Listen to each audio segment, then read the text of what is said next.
So welcome very much, Ingrid, Professor Ingrid Darigano from Brazil. It's a real pleasure to have you with us for the first time on our channel. And you're a very interesting person with a very intriguing career. So please tell us about yourself, your education, where you currently work, and what your role focuses on. Firstly, very thanks about this invitation. For me, it's I have a very great pleasure. And now I speak Portuguese, yes. Please do. Thank you. Minha carreira começou há muitos anos atrás, mais de 40 anos atrás. Eu tenho inicialmente uma formação em biologia pura e depois biomedicina, ciências biomédicas. E dentro das ciências biomédicas, eu iniciei minha carreira com diagnóstico de intoxicações. As intoxicações sempre me atraíram muito, desde a época dos estudos da biologia. Desta maneira, essa minha passada pelo hospital, trabalhando com os médicos e buscando o diagnóstico das intoxicações, junto com a anamnese médica, sempre me fascinaram muito. E isto me deu base para uma carreira de toxicologia mais estável, porque muitas coisas acontecem no hospital, nas intoxicações, principalmente crianças. E é um trabalho quase como Sherlock Holmes, porque nós temos sintomas, temos uma história e não sabemos o que é. E devemos fazer um diagnóstico para um bom atendimento. Na sequência, comecei a trabalhar com avaliação de riscos, avaliação de danos para novos medicamentos. Em inglês, chamamos isso de uma forma muito mais clara, preclinical trials, para novas drogas. Muito interessante. E essa experiência anterior foi muito válida para isso. Durante mais de 20 anos, trabalhei com isso em novos medicamentos, para registro no Brasil, junto às agências regulatórias e com vistas à toxicologia, risco e segurança. Ao mesmo tempo, trabalhei 45 anos como professora nas faculdades de medicina, lecionando farmacologia e toxicologia. Então, juntando tudo isso, em cada uma das áreas, tinha um desempenho cada vez mais facilitado, porque essas áreas se complementam. E depois que me aposentei, demorei muito para me aposentar, porque gosto muito do que faço, comecei a trabalhar com redução de danos e também com laudos de toxicologia para indústrias farmacêuticas, cosméticos, agrotóxicos, agroquímicos e toda sorte de produtos.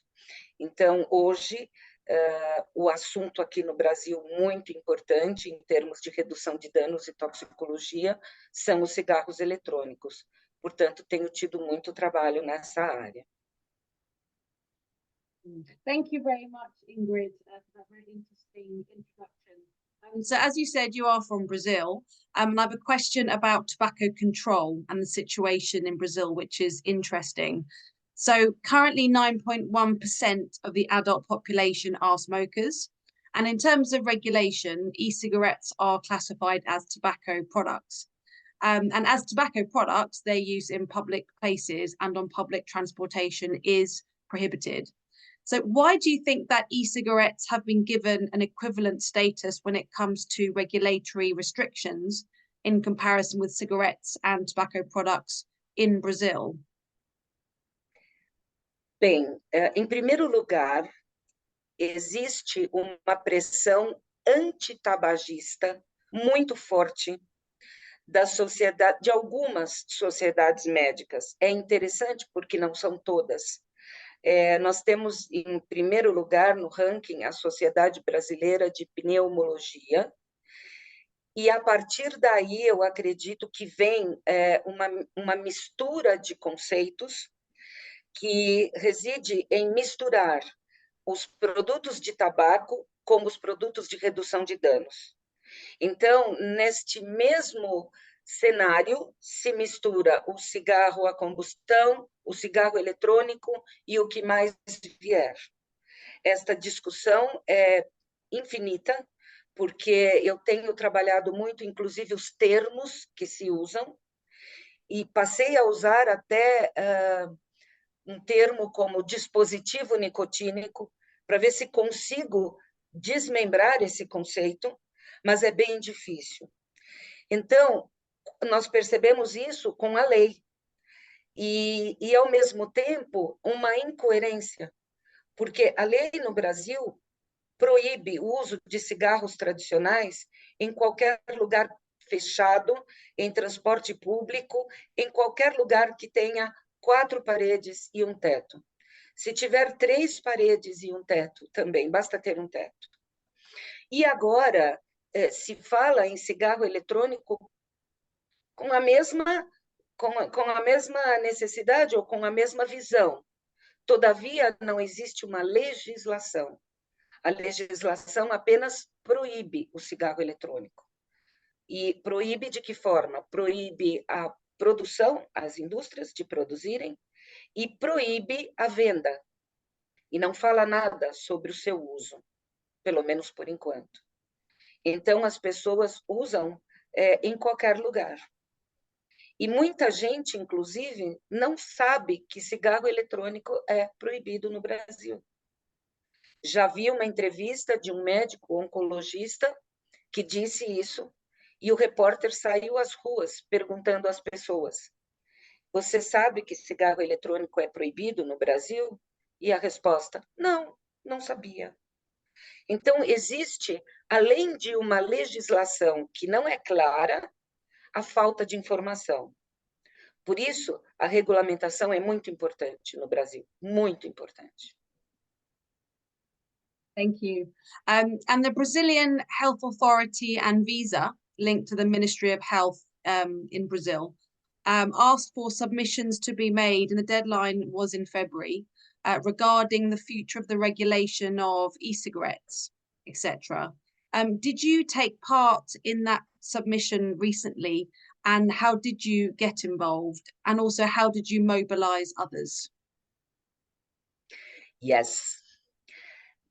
Uma briga grande, muito grande, porque nós tivemos inicialmente uma audiência pública, onde as pessoas puderam enviar vídeos de 3 minutos para dizer o que pensavam. Eu mesma enviei um vídeo e tenho trabalhado no último ano e meio, com um grupo de médicos por todo o Brasil, médicos do Nordeste, médicos no Sul, médicos no Sudeste, para discussão sobre redução de danos, sobre como ajudar os dependentes de nicotina a deixarem o cigarro tradicional. E vários desses médicos contribuíram nessa audiência pública. Ao final da audiência pública, se criou, então, a consulta pública, porque não podiam chegar a uma conclusão imediatamente, só depois da audiência pública. E nesta consulta pública a que você se refere, muitos destes médicos também responderam. Fiz muitas reuniões e eles, veja, eu não digo a eles o que eles devem pensar, eu digo a eles o que eles devem estudar, o que eles devem ler e formar a sua própria opinião. E, invariavelmente, todos eles acham que cigarros tradicionais fazem muito mal e que o paciente, o indivíduo, deveria ter uma alternativa. E assim eles responderam à consulta pública, foram vários. Não obstante isso, eu pedi também a colaboração de Health Diplomats e pedi uma colaboração a uma plateia inteira, porque estive no Panamá, numa conferência antes da consulta pública, e quando terminei minha conferência, pedi a colaboração daqueles que quisessem colaborar e que tivessem alguma coisa a dizer. Ali tínhamos representantes de toda a Latinoamérica. E fiquei muito feliz quando vi muitos na plateia com o celular copiando o QR Code Imagino que muitos também colaboraram. Então, dentro do que eu pude fazer, dentro daquilo que alcancei, lutei muito para que as pessoas que entendem o que é redução de dano e que acham que isso é bastante relevante, colaborassem. Agora estamos aguardando o resultado da consulta pública. Veremos. And in terms of educating Anvisa or the Parliament policymakers on the differences between e-cigarettes and tobacco products, when I say differences, I mean in the toxicology of the aerosol, the health impacts, etc. What more do you think that scientists, toxicologists, and physicians can do to really educate these institutions? And how can these experts be more effective? É muito difícil responder essa questão, porque o que fazer sabemos e fazemos, que seria escrever artigos, falar na mídia, falar em eventos, falar e propagar referências bibliográficas e dizer às pessoas aonde está escrito isso. Então, temos muita literatura de credibilidade e tudo mais. O grande problema é a agência regulatória escutar isso. Existe uma grande dificuldade, porque a Anvisa tem uma posição e não nos parece que ela queira ouvir ou que ela queira mudar. Não sei como vamos resolver isso. Imagino que isto, em algum momento, deverá partir para uma discussão legal, como lei, como legislação, porque temos essa dificuldade grande de conversar com a Anvisa. Mas todos esses médicos, cientistas, e atualmente, muito recentemente, quem entrou nesse rol de discussão, está começando, é a Sociedade Brasileira de Toxicologia. Procurei o presidente desta sociedade e ele tem esta mesma opinião nossa sobre redução de danos. Então, estamos tentando de todas as maneiras, trabalhando firmemente nisso. And what do you think would be the most effective way of achieving differentiation when it comes to regulation between e-cigarettes and tobacco products? Bom, a maneira mais eficaz de conseguir a diferença entre esses dois seria continuar falando, demonstrando. Inclusive, estive ano passado numa conferência para redução de danos em relação ao tabaco, num congresso nacional de biomedicina, e eu levei o meu enxoval, as amostras grátis para eles, não pude entregar, obviamente, mas mostrei para eles o que era o tabaco aquecido, o que é cigarro eletrônico, o que são os putts, o que são os antigos nus, e mostrei tudo isso para eles e ficaram assustados, porque não conheciam, só conheciam o cigarro eletrônico. Então, eu continuo dizendo que ensinar esta diferença, mostrar para as pessoas que isto não é tabaco, é uma questão de falar e falar. Na mídia escrita, na mídia falada, na televisão, aonde for possível, penetrar com essas ideias. And when you walk around your hometown, when you travel around Brazil, do you see people using e-cigarettes much? Yes. Okay. Principalmente jovens. Okay. Não crianças, jovens. Jovens, eu parei de dar aula no ano passado.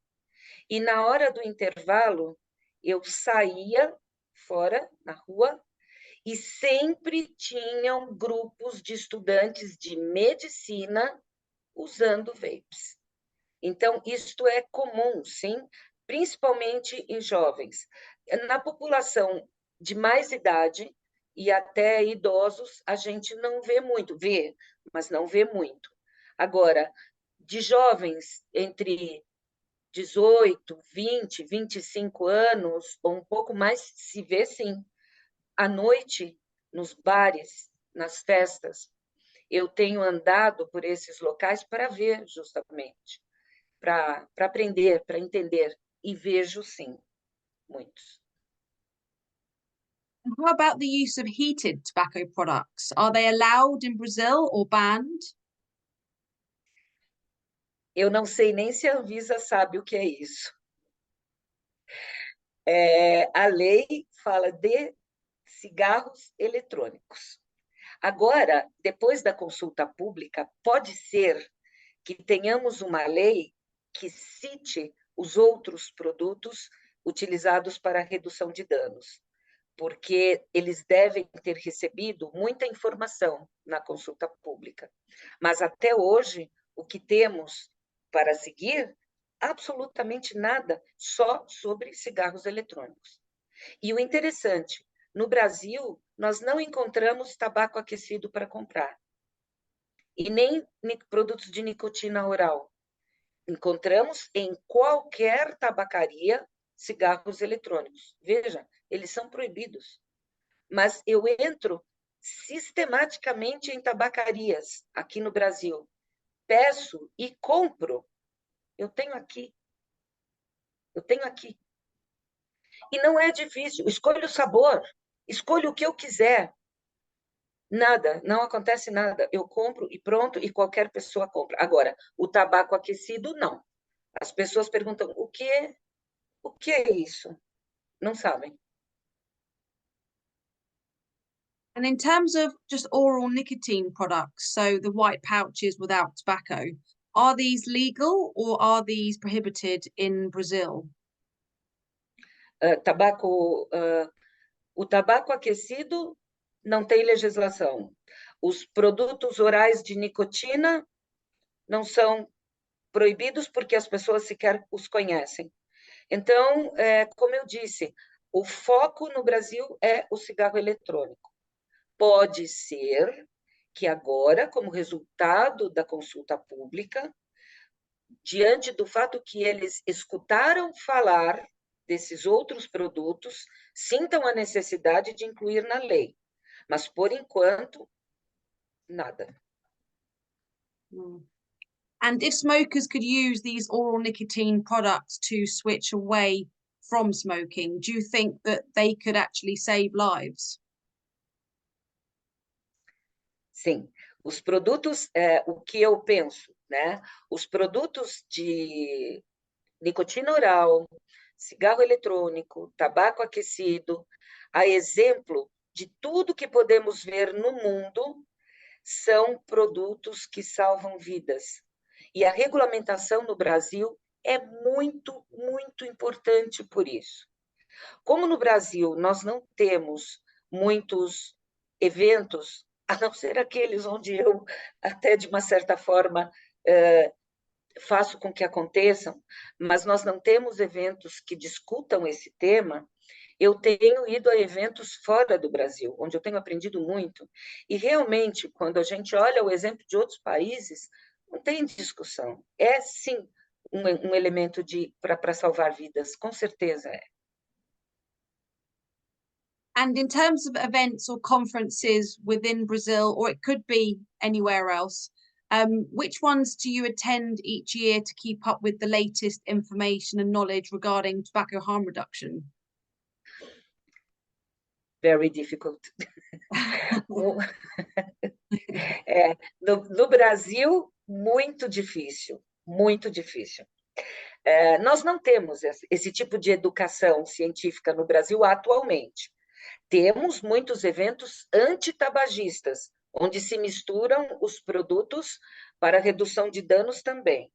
Então, como eu disse anteriormente, eu procuro os eventos fora do Brasil para que eu possa aprender mais, inclusive conhecer pessoas com quem posso conversar mais.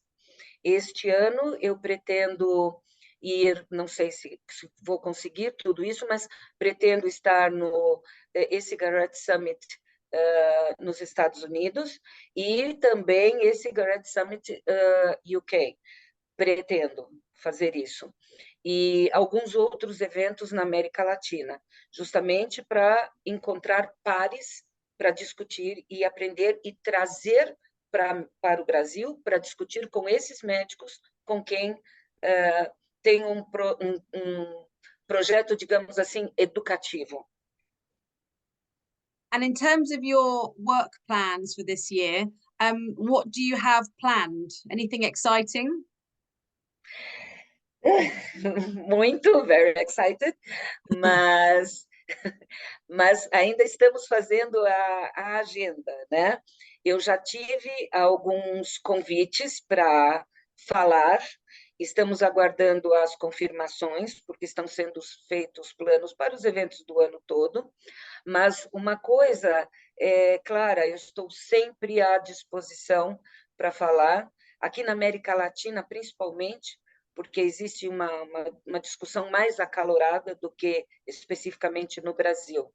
Mas, como ouvinte, como plateia, temos pelo menos esses dois que eu citei, e como speaker eu tenho alguns convites que estão por confirmar. Mas sim, a resposta é sim.